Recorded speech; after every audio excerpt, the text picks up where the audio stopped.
પાલગઢ જિલ્લાના દાણુ તાલુકામાં આસાગઢ નજીક આવેલું સંતોષી માતાનું મંદિર ખૂબ પ્રસિદ્ધ છે. આસાગઢ ગામમાં 1960ના વર્ષમાં ગામમાં એક ખેડૂત પીપળાના ઝાડ નીચે ભક્તિપૂર્વક પૂજા કરતા હતા. પૂજા દરમિયાન તેમની સામે દિવ્ય પ્રકાશ દેખાયો.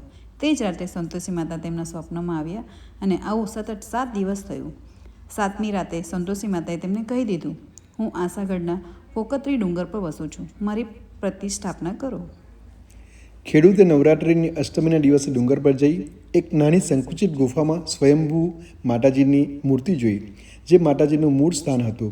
ત્યાં પ્રથમ વખત પૂજા કરી અને જૂના મંદિરનું રૂપ ધારણ કરાયું.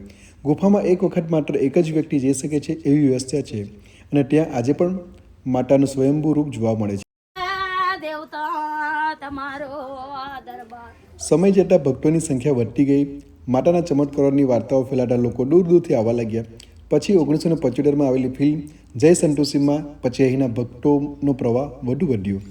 ભક્તોની વધતી ભીડને ધ્યાનમાં રાખીને નવું ભવ્ય મંદિર બનાવાયું. દૂરથી જ એનું સુંદર શિખર નજર ખેંચે છે.